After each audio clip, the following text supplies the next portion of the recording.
नमस्कार, आपका स्वागत है फटाफट खबरों में। मैं हूं आपके साथ भावना रनौत।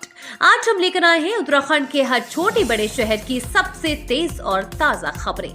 तो चैनल को सब्सक्राइब कीजिए और वीडियो कहां से देख रहे हैं कमेंट बॉक्स में जरूर बताएं। सीएम धामी ने बाबा नीम करौली का लिया आशीर्वाद, 20 मिनट तक लगाया ध्यान, भक्तों से बात की। रामनवमी के अवसर पर मुख्यमंत्री पुष्कर सिंह धामी ने कैंची धाम पहुंचकर बाबा नीम करौली महाराज की पूजा अर्चना कर आशीर्वाद दिया। सीएम ने 20 मिनट तक कैंची में बाबा का ध्यान लगाया, साथ ही मंदिर समिति के पदाधिकारियों के साथ मुलाकात की। सीएम धामी बुधवार की दोपहर 1:30 बजे कैंची धाम पहुंचे थे। मंदिर समिति के पदाधिकारियों ने कहा कि सीएम ने बाबा की पूजा अर्चना का आशीर्वाद दिया, साथ ही मंदिर आए भक्तों से भी बात की। आधे घंटे के बाद सीएम वापस हल्द्वानी की ओर रवाना हो गए।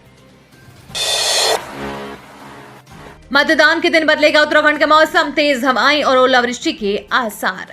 उत्तराखंड में मतदान के दिन मौसम में बदलाव देखने को मिलेगा। 19 अप्रैल को झोंकेदार हवाएं चलने के साथ कहीं कहीं ओलावृष्टि के आसार हैं। इससे पर्वतीय इलाकों में अधिकतम तापमान सामान्य से नीचे रहने और मैदानी इलाकों में 2-3 डिग्री रहने की अधिक संभावना है। लोकसभा चुनाव की घोषणा होने के बाद से ही देश के साथ उत्तराखंड में भी चुनावी सरगर्मियां तेज है। इस बीच समय समय पर मौसम भी अपने तेवर दिखा रहा है। बीते कुछ दिनों की बात करें तो अचानक मौसम में बदलाव से प्रदेश भर में तापमान में गिरावट दर्ज की गई है। मैदान में हमारे कोई आसपास भी नहीं, बोले हरिद्वार भाजपा प्रत्याशी पक्ष में माहौल। हरिद्वार लोकसभा सीट से भाजपा प्रत्याशी पूर्व मुख्यमंत्री त्रिवेंद्र सिंह रावत ने कहा, चुनाव मैदान में हमारे आसपास कोई नजर नहीं आ रहा है। उन्होंने चुनाव का माहौल भाजपा के पक्ष में होने का दावा किया। कहा, मुस्लिम समाज के लोग भी भाजपा को वोट करेंगे। त्रिवेंद्र का मानना है कि मुख्यमंत्री कार्यकाल में कराए कार्यों का उन्हें चुनाव में बड़ा फायदा मिलने जा रहा है। अमर उजाला ने त्रिवेंद्र सिंह से चुनाव प्रचार और संभावनाओं से जुड़े मुद्दों पर बातचीत की। राष्ट्रपति मुर्मू के प्रस्तावित भ्रमण को लेकर व्यवस्थाओं हेतु मुख्य सचिव ने की उच्च स्तरीय बैठक। उत्तराखंड के मुख्य सचिव राधर तुर्डी ने सचिवालय में राष्ट्रपति द्रौपदी मुर्मू के आगामी 23 व 24 अप्रैल को राज्य भ्रमण कार्यक्रम की तैयारियों के संबंध में समीक्षा बैठक ली। उन्होंने राष्ट्रपति के आगमन से पूर्व संबंधित विभागों को सभी व्यवस्थाएं दुरुस्त करने के निर्देश दिए।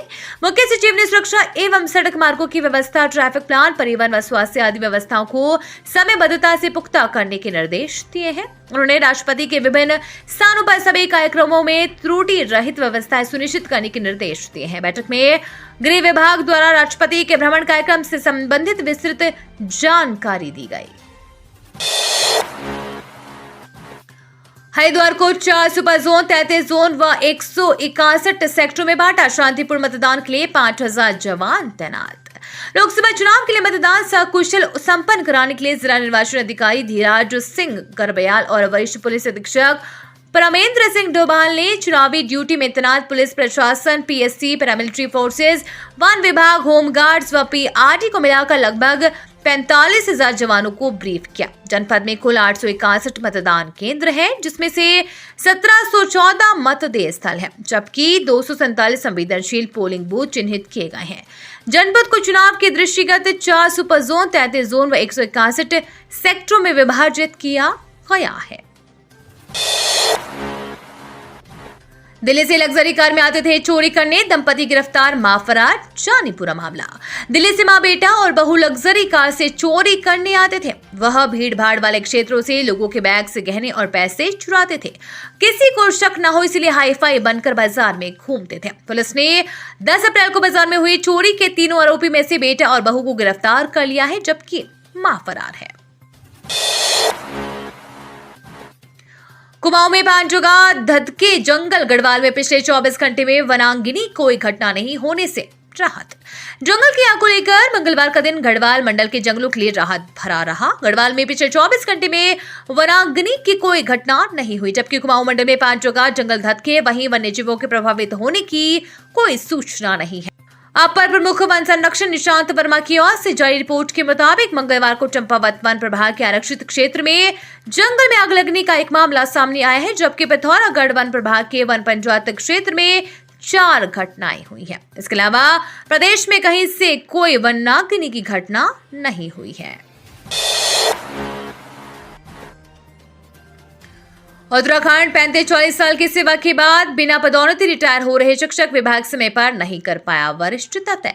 शिक्षा विभाग में शिक्षक 35 से 40 साल की सेवा के बाद बिना पदोन्नति सेवानिवृत्त हो रहे हैं। शिक्षक संगठनों का कहना है कि विभाग के समय पर वरिष्ठता तय न कर पाने से ये स्थिति बनी है, जबकि नियम पूरे सेवा काल में कम से कम 3 पदोन्नतियां का है। इस साल 31 मार्च को सैकड़ों शिक्षक एक ही पद से सेवानिवृत्त हो गए हैं। शिक्षक ओपी कोटनाला के मुताबिक ट्रिब्यूनल ने सरकार को शिक्षकों के वरिष्ठता विवाद के निपटारे के आदेश दिए थे, लेकिन विभाग मामले को सुलझा नहीं पाया।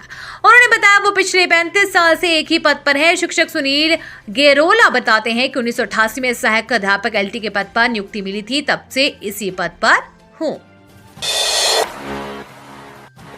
हल्द्वानी में और बढ़ेगा पानी का संकट, बूंद बूंद को तरस सकते हैं लोग, एक वजह ने सभी को किया परेशान। हल्द्वानी में गर्मी बढ़ने और गोला का जलस्तर कम होने के असर अब शहर में भी दिखने लगा है।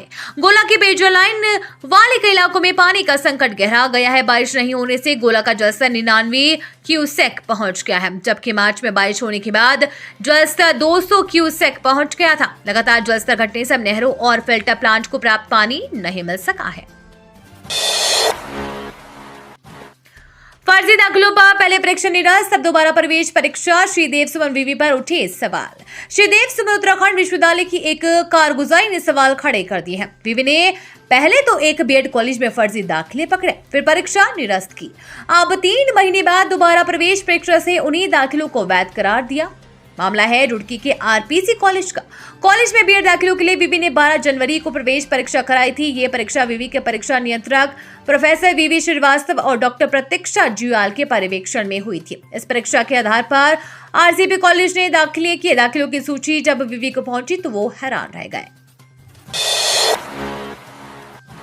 मोदी का संकल्प, उत्तराखंड का 21वीं सदी का तीसरा दशक धामी। मुख्यमंत्री पुष्कर सिंह धामी ने कहा कि प्रधानमंत्री नरेंद्र मोदी का संकल्प है 21वीं सदी का तीसरा दशक उत्तराखंड का होगा। कहा कि पूरे देश में भारतीय जनता पार्टी के प्रचंड लहर है। वह देश की जनता प्रधानमंत्री नरेंद्र मोदी को तीसरी बार प्रधानमंत्री बनाने का मन बना चुकी है। मंगलवार को कोटद्वार विधानसभा में दुर्गापुरी स्थित रामलीला मैदान में आयोजित जनसभा में मुख्यमंत्री पुष्कर सिंह धामी ने जनमानस को दुर्गाष्टमी की शुभकामनाएं देते हुए भाजपा प्रत्याशी अनिल बलूनी के पक्ष में मतदान की अपील की। कहा कि प्रचार के दौरान उन्हें स्पष्ट हो गया कि नरेंद्र मोदी पुनः देश के प्रधानमंत्री बनने जा रहे हैं। उत्तराखंड के चमोली में सड़कें न बनने पर लोकसभा चुनाव का बहिष्कार करेंगे ग्रामीण। उत्तराखंड के चमोली जिले के कई गांवों के लोगों ने अपने यहां सड़कों की कमी के कारण चिकित्सा सुविधाएं मिलने में देरी को लेकर अपना विरोध दर्ज करवाने के लिए आगामी लोकसभा चुनावों का बहिष्कार करने का फैसला किया है।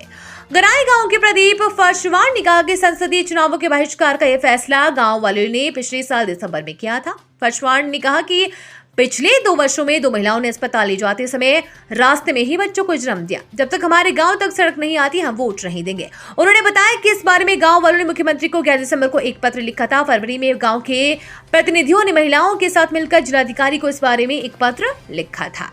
ये थी आज की फटाफट खबरें। हम मिलेंगे अगले बुलेटिन में, तब तक के लिए धन्यवाद और जय हिंद।